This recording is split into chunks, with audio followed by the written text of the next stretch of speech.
What's up guys, it's Will with DFS Army back with another video. So I'm going over the NFL Week 4 prize picks slate here for October 1st. Gonna be giving the usual 5 picks for these videos, and the first one, we're actually gonna be going right back to one of the picks from last week that missed. Tony Pollard, gonna be going with his over on touchdowns once again for this week, just because the Cowboys, they are going to be, again, favorites here, and the total, while it's not going to be as high as last week against Arizona, but Patriots, they usually can be pretty good just because of Bill Belichick. But these Cowboys, they're still favored to score 3 touchdowns, and Tony Pollard's usage has been elite, like it's at CMC levels. He's getting around 25 touches. First week he did not because it was a blowout. He didn't have to play the fourth quarter, but you're getting 25 touches. You're getting the rush attempts close to 20, possibly even more, and then you're also getting the targets, the receptions, and with a touchdown prop that allows it to be either rushing or receiving. He's probably not going to be throwing one, of course, but you get both of those for as much usage as Pollard gets on a team with a solid total expected to throw 3 touchdowns. It's a good one. I would say it's probably the best one out of this entire category. And for the current odds on this one, DraftKings does have it at -150. However, touchdown odds, they're kind of all over the place. You can see them as low as like -110, but then some sites might have them like close to -200. So it's kind of all over the place. But just thinking about it, the game total, the spread, Cowboys also playing at home, which is great for running backs when they are favored at home. Just the game script tends to work in their favor. So yeah, Pollard going to be my favorite for this week once again. And then on the other side, on the Patriots side, so if the Cowboys are going to be leading, or as we should say, expected to be leading this game, that's going to push the Patriots into a passing game script. And Mac Jones taking his over on 0.5, more than 0.5 interceptions here, because the Patriots are going to be 6-point road dogs. Taking a look at the line here. Right here, Patriots +6 on the road. And +6, it's solid enough. We also can just think this through logically. Cowboys are the more talented team, and so we expect the Patriots to have to throw in this one. And when you do have to throw, that of course increases the chance of an interception throw. Now, Dallas, Trayvon Diggs being out, that's awful. But Dallas, they're still going to be able to generate pressure. Defenses tend to play better at home. So Mac Jones, 0.5 interceptions on the more. It is a -130 on DK. I think this one could creep up to -135, -140. And I just think it definitely makes sense. You don't have to, like, this isn't, I'm not going to call this a stack, but it definitely makes sense just because of how Vegas is projecting this game is going to play out.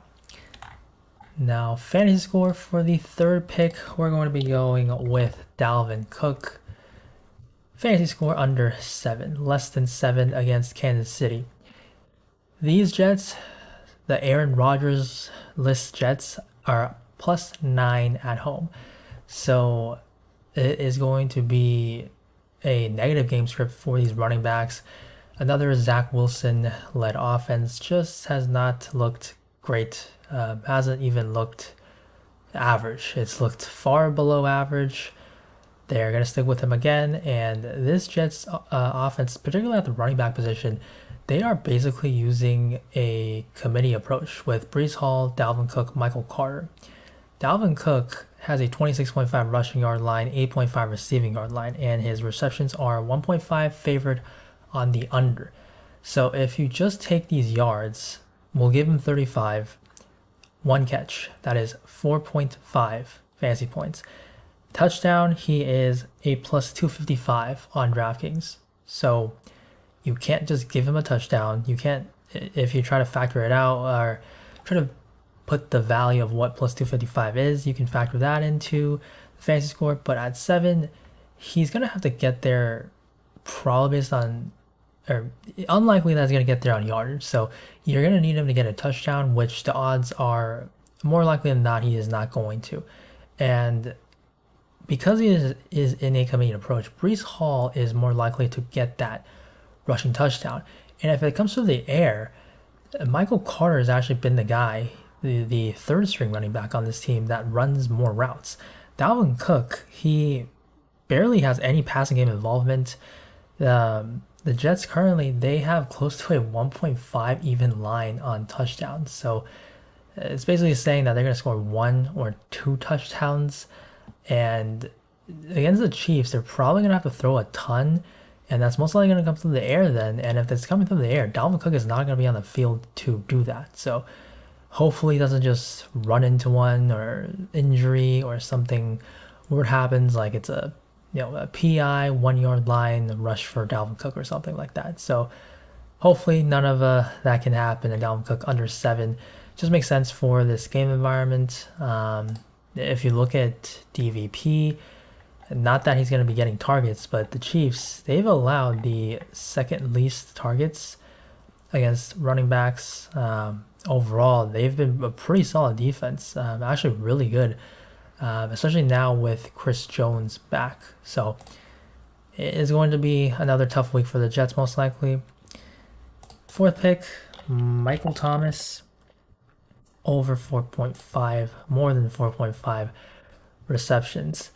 This one is a little bit kind of up in the air because we don't know if Derek Carr is going to be playing. Carr did practice on Friday, but the reports are kind of still, he's still questionable. And I don't think that's really going to change how I approach this. Definitely I'll look at what the odds, how the odds are going to move if they do have to start Jameis Winston. But if you compare Carr to Winston, Winston is probably one of the better backup QBs in the league, and he just throws it a ton. So I don't even think it's a bad thing if their starting quarterback is out. If Winston has to start, like Thomas, he's gotten 8, 9, and 9 targets the first 3 games, and at a 4.5 reception line, I think he can easily get to 5. If you give him 8 targets, he can get 5 because he's a short yardage guy. His targets are usually going to be easily catchable. And this game, the Saints, they currently are favorites still at home, but they're only favored by 3. It's a low total, but we're not taking fantasy scores, so we're just taking receptions. And the odds, they like it. It is currently at minus 145. So regardless of the QB, I think I'm going to be fine with this one. And then the last one, it is going to be another reception play. Kind of gross. I totally understand it because it's coming from the Bears. Khalil Herbert over 1.5 receptions. And this game, it's basically 2 struggling teams, but because they are pretty bad, this game has actually a very good total at 46.5. And the Bears are going to be 3.5 home underdogs. So when you're underdog, you're going to be throwing it. It is a close line, of course, again, so it wouldn't surprise me if the Bears actually led or eventually won this game. But Herbert is a minus 135 on this line currently. And there have been reports that Roschon Johnson is supposed to be the guy. Like last week, they thought that he would get more work, but it's been kind of close to a 50-50 split between these two. And it's not like one's automatically going to be the pass catching back, the third down back. They're kind of really just splitting the work. And Herbert, his routes, he's running around like low to mid teens. And that's good enough, especially in this matchup when you look at the Broncos. In terms of receptions, targets allowed to running backs, Broncos right here, this is sorted by targets. You know, they're top allow, what is that, like top 1/3 of the league, top 10, or top, thinking about NBA and MLB here with 30 teams, with 32 teams. So you get the idea. They're ranked above here for targets, and then in terms of receptions, they are up here as well. They are 6th or tied for 5th most here for receptions allowed to running backs. So if Justin Fields is going to be under trouble again with a struggling team, banged up O-line, then he's going to have to dump it off. Khalil Herbert, the running back, makes sense for just easy passes. Receiving yard line at 8.5, I think that is fine as well. He could get it in one catch, of course, but talking about struggling teams, probably just side of receptions, you're getting better odds on this play as well compared to the receiving yard line. So these are going to be the 5 for this week. As of now, we don't have targets, which were up last week during this time when I was recording. So those are just going to have to come later on for the members. Going to be posting those in Discord. Because usually we do have some good target lines that we can capitalize on. But for the video, these 5 picks: Tony Pollard, more 0.5 touchdowns; Mac Jones, more 0.5 interceptions; Dalvin Cook, less than 7 fantasy score; Michael Thomas, more than 4.5 receptions; and Khalil Herbert, more than 1.5 receptions. So that's going to be the 5. Hopefully we hit a 10x 5 for 5 for this week of NFL, October 1st, week 4. Thank you guys for watching. Good luck on this slate, and I will see you in the next video. Bye.